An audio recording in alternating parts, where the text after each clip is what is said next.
Hello सुवर्णमयी, एक गोष्ट सांगू.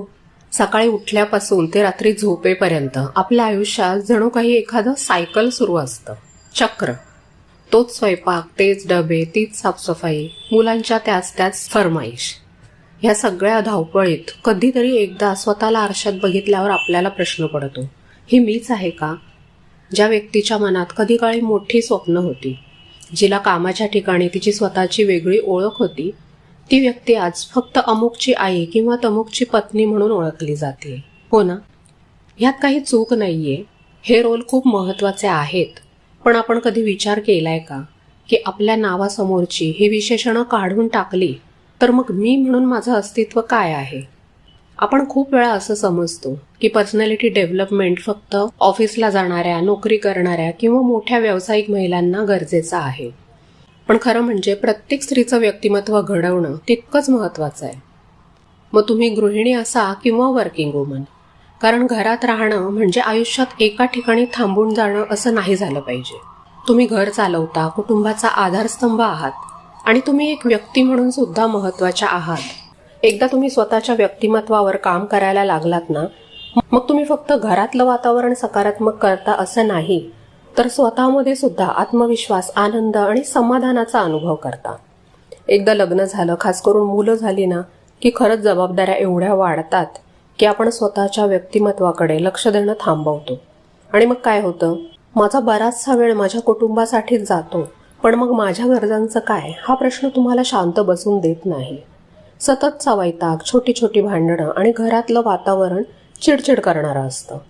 तुम्ही स्वतः आनंदी नसाल तर इतरांना कसा आनंद देणार आहात? तुमचा आत्मविश्वास कमी होतो. काही नवीन शिकायचं म्हटलं की तुम्हाला वाटतं मला नाही जमणार, मला काही माहीत नाही. ह्या गोष्टींसाठी तुम्ही दुसऱ्यांवर अवलंबून राहायला लागता. हे अवलंबून राहणं हळूहळू तुमचा आत्मसन्मान कमी करतं. जेव्हा तुम्ही आणि तुमचा जोडीदार वेगवेगळ्या विषयांवर बोलू शकत नाही कारण तुमच्याकडे बाहेरच्या जगाचं ज्ञान नाही, अशा वेळी बोलणं फक्त घरगुती विषयांपुरतं मर्यादित राहतं. नवरा आणि मुलं घराबाहेर पडतात, त्यामुळे त्यांचं जगाविषयीचं ज्ञान अप टू डेट राहतं. त्यांचं जगच तुमच्यापेक्षा पूर्णपणे वेगळं बनून जातं. आणि काही काळानंतर हळूहळू कुटुंबात तुम्हाला कोणी विचारत नाही असं तुम्हाला वाटायला लागतं. एकटेपणा यायला लागतो. आता ह्यात कुटुंबाची सुद्धा चूक नाहीये. कोणीही असेल तरी ज्या व्यक्तीशी आपण वेगवेगळ्या विषयांवर, इंटरेस्टच्या विषयांवर बोलू शकतो, अशाच व्यक्तीशी बोलायला लोकांना आवडतं. म्हणूनच व्यक्तिमत्व विकास हा तुमच्या आत्मिक समाधानासाठी, मानसिक आरोग्यासाठी आणि घरात तुमची अधिकारवाणी टिकवून ठेवण्यासाठी गरजेचा आहे.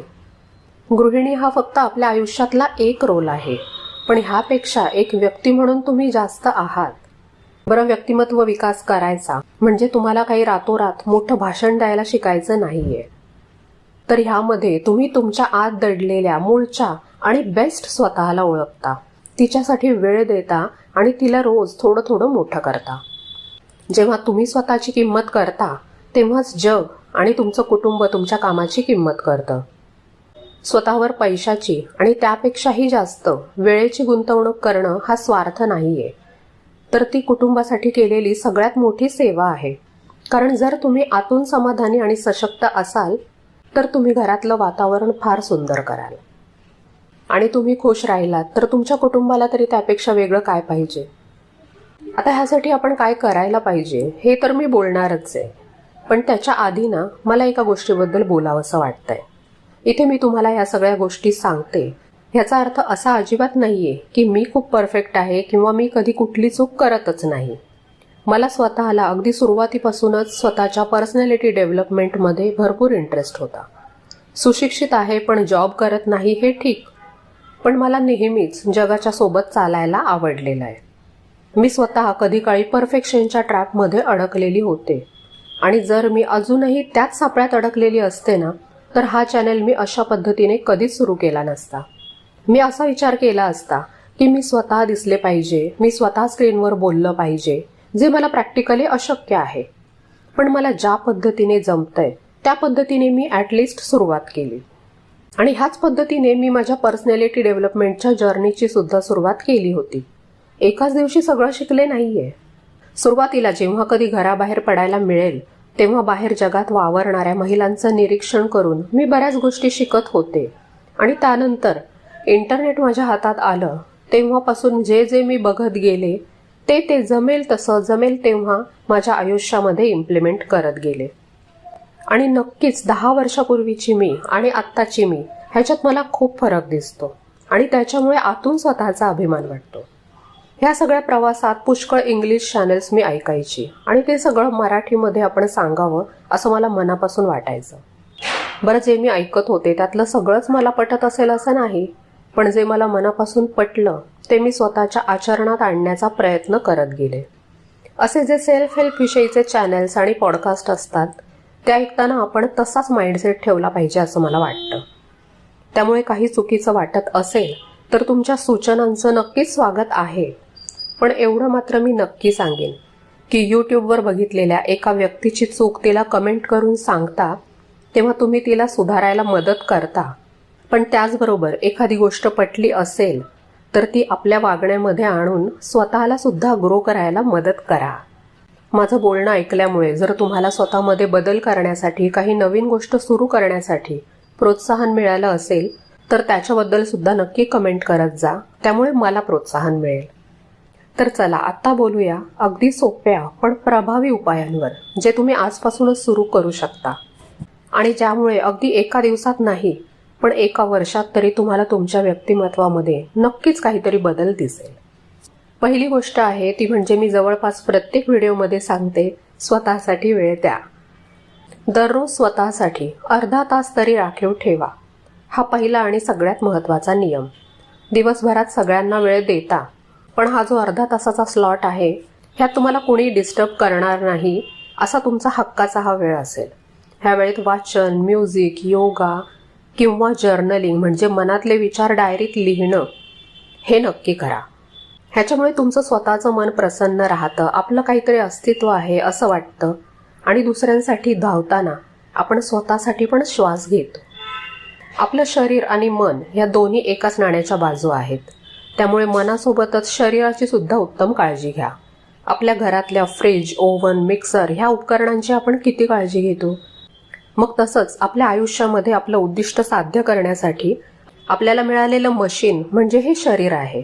त्याला साफ, स्वच्छ, आतून निरोगी आणि फंक्शनल ठेवण्यासाठी जे काही करता येईल ते करा.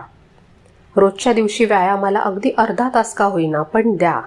बाहेरचं अन्न आणि जंक फूड हे सध्याच्या काळात पूर्ण टाळता येणं अशक्य आहे, पण त्यामुळे आपली सोय होते, वेळ वाचतो, म्हणून प्रमाणाबाहेर त्या गोष्टींचा वापर करू नका. घरचं किंवा बाहेरचं अन्न, मनातली पॉझिटिव्हिटी आणि निगेटिव्हिटी या सगळ्या गोष्टी आयुष्यामध्ये असणारच आहेत. कोणतीच एक गोष्ट आपल्याला पूर्णपणे काढून टाकता येणार नाहीये, पण त्यातलं चांगलं आणि वाईट या दोन्हींचा बॅलन्स आपल्याला साधता आला ना तर तिथे तुम्ही स्वतःसाठी जगायला सुरुवात केली असं तुम्ही समजू शकता. दुसरी गोष्ट करायची ती म्हणजे स्मार्ट कम्युनिकेशन शिका. कम्युनिकेशन म्हणजे संवाद. तुमची पर्सनॅलिटी तुमच्या बोलण्यातून सगळ्यात जास्त दिसते, पण स्मार्ट कम्युनिकेशन म्हणजे फक्त इंग्लिश बोलणं नाही किंवा खूप बोलणं नाही, तर शांत राहून पण तुमच्या मनात जे आहे ते व्यवस्थितपणे समोरच्यापर्यंत पोहोचवणं. बरं, कम्युनिकेशन चांगली करायची म्हणजे फक्त बोलताच आलं पाहिजे असं नाही बरं का. बऱ्याच वेळा बोलण्यापेक्षाही समोरच्याचं शांतपणे ऐकून घेणं हा सुद्धा तुमच्या मॅच्युरिटीचा भाग असतो. सगळ्यात आधी बोलणाऱ्या व्यक्तीचं म्हणणं शांतपणे मध्ये न तोडता ऐकून घेण्याची सवय लावा. त्यामुळे समोरच्या व्यक्तीला वाटतं की ह्या व्यक्तीला खरोखरच आपल्याविषयी जाणून घेण्यामध्ये इंटरेस्ट आहे आणि आपण बोलण्यापेक्षा जास्त ऐकतो तेव्हा नक्कीच जास्त शिकत जातो. लोकांना वाटतं की तुम्ही त्यांना महत्त्व देता आणि त्यामुळे घरात आपोआपच तुमचा मान वाढतो. दुसरी गोष्ट, जेव्हा तुम्ही कुणावर नाराज असता किंवा समोरच्या व्यक्तीला तिची चूक सांगताना तुम्ही हे केलं, तुमच्यामुळे हे झालं असं न म्हणता त्या गोष्टीमुळे तुमची कशी गैरसोय झाली आणि वेगळ्या पद्धतीने केली तर तुम्हाला आणि खास करून समोरच्या व्यक्तीला त्यात काय फायदा होईल हे सांगा. उदाहरणार्थ, तुम्ही मला मदत करत नाही असं म्हणण्याऐवजी मला जेव्हा कामाचा ताण असतो तेव्हा मला तुमची मदत मिळाली तर फार बरं वाटेल असं म्हणू शकता. मुलांशी किंवा इतरांशी बोलताना आवाज वाढवण्याऐवजी बोलणं थोडं थांबवा, आधी स्वतः शांत व्हा आणि मग ठामपणे 1-2च वाक्य बोला. शांत आवाजात सांगितलेल्या गोष्टींचा परिणाम जास्त होतो. तिसरी आणि खूप महत्त्वाची गोष्ट, प्रेझेंटेबल राहण्यावर लक्ष द्या. आपण गृहिणी आहोत म्हणून कसंही राहायचं ही सवय चुकीची आहे. तुमचं दिसणं हे तुमचं मन दाखवतं. घरात असताना अगदी साधं का होईना पण कम्फर्टेबल आणि स्वच्छ कपडे घालणं हा आत्मसन्मानाचा भाग आहे. हलका फुलका मेकअप किंवा बेसिक नीटनेटके केस विंचरून राहणं ह्याच्यामुळे सुद्धा तुम्ही आरशात बघितल्यावर तुम्हालाच फ्रेश आणि उत्साही वाटतं.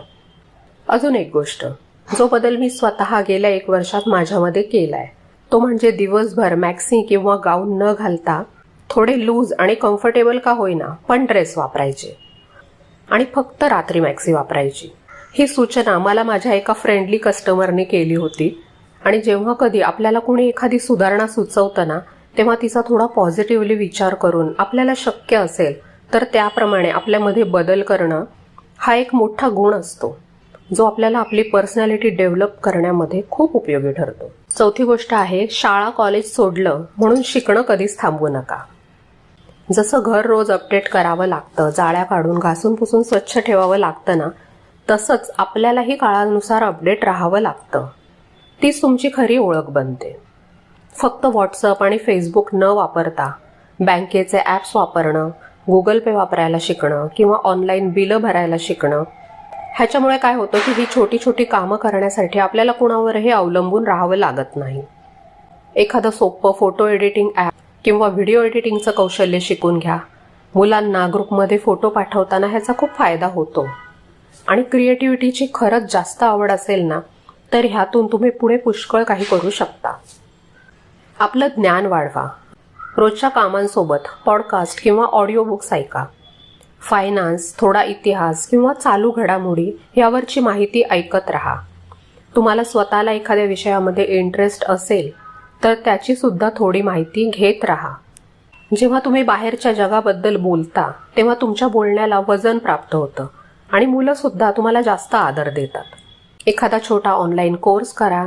किचन गार्डनिंग म्हणा, बेसिक एक्सेल, आजकाल ग्राफिक डिझायनिंग खूप चाललंय, कुकिंग, शिलाई, जे तुमचा इंटरेस्ट असेल त्यातलं काहीही नवीन थोडं थोडं शिकत राहा. हे छोटे छोटे कोर्सेस असतात ना, ते तुम्हाला मी अजूनही शिकू शकते हा आत्मविश्वास देतात. बरं, हे क्लासेस केल्याने नवीन ओळखी सुद्धा वाढतात आणि जितक्या ओळखी वाढतील तितकं तुमचं जग विस्तारत जातं. 5वी गोष्ट करायची ती म्हणजे आनंदी आणि सकारात्मक दृष्टिकोन ठेवा. हे बघा, आयुष्य आहे, तक्रारी असणारच, पण आपण रोज प्रत्येक गोष्टीत तक्रार करत राहिलो तर तुम्हाला स्वतःला आणि कुटुंबाला सुद्धा वैताग येतो. प्रत्येक गोष्टीत तक्रार न करता हसत खेळत प्रतिक्रिया देण्याची थोडीशी सवय लावून घ्या. तुमचा सकारात्मक ॲटिट्यूड घरामध्ये उत्साह आणि शांती टिकवून ठेवतो. मनावरची जुन्या गैरसमजुतींची, कधी काळच्या मनातल्या नाराजीची, पूर्वी झालेल्या अन्यायाबद्दलच्या रागाची ही सगळी जळमटं मनावरून काढून टाका. ही कशी काढून टाकायची? तर प्रत्येक वेळी दुसऱ्याशी बोलणं हेच उपयोगी ठरत नाही. मला स्वतःला पूर्वी असं वाटायचं की मनातल्या निगेटिव्ह गोष्टी बाहेर बोलून दाखवल्या की आपल्याला बरं वाटेल, आणि बऱ्याच वेळा समोरच्या व्यक्तीने मार्ग नाही सुचवला ना तरी ते बोलून दाखवताना मला स्वतःलाच काहीतरी मार्ग सापडायचा.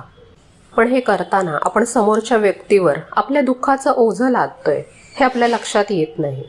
त्यामुळे तितक्याच ताकदीची एखादी व्यक्ती जर तुमच्या आयुष्यात नसेल जी हे सगळं ऐकून तुम्हाला आधार देऊ शकते, तर डायरी लिहिणं, मनातल्या भावना लिहून काढणं हा त्याच्यावरचा बेस्ट उपाय आहे.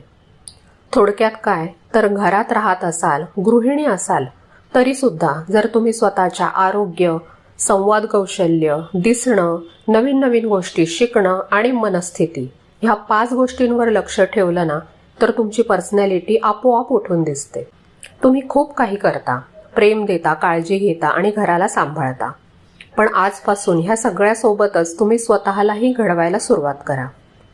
व्यक्तिमत्व विकास, पर्सनॅलिटी डेव्हलपमेंट हा काही खूप मोठा प्रोजेक्ट नाहीये. तो रोज करण्याचा एक छोटासा प्रयत्न आहे. आज तुम्ही जे स्वतःसाठी कराल ना ते उद्या तुमच्या कुटुंबाला तुमचा अभिमान वाटायला लावेल. जी व्यक्ती स्वतःच्या वेळेला महत्त्व देते, जिच्या बोलण्यात एक शांतपणा पण ठामपणा असतो, जी कुणावरही अवलंबून नसते, ती स्त्री सशक्त असते. आजचा दिवस नवीन सुरुवात करण्याचा आहे. आज शांतपणे विचार करा या स्मार्ट कम्युनिकेशन किंवा लर्निंग टिप्सपैकी कोणती एकच गोष्ट मी आजपासून माझ्या वागण्यात आणि दिनचर्येत आणणार आहे आणि ती गोष्ट मला कमेंट करून नक्की सांगा. आणि व्हिडिओच्या खाली येणाऱ्या प्रत्येक कमेंटला मीच उत्तर दिलं पाहिजे असं काही नाही. एखादी कमेंट असेल जिचं उत्तर तुम्ही स्वतः देऊ शकता असं तुम्हाला वाटत असेल ना, तर नक्की द्या. कारण मी जेव्हा उत्तर देईन तेव्हा तो माझा दृष्टिकोन असेल, पण तुम्ही तुमच्या दृष्टिकोनातून कदाचित वेगळं उत्तर द्याल आणि कमेंट करणाऱ्या स्त्रीला एक वेगळा पर्स्पेक्टिव्ह मिळेल. पुन्हा भेटूया पुढच्या भागामध्ये. तोपर्यंत स्वतःची काळजी घ्या आणि आनंदात राहा.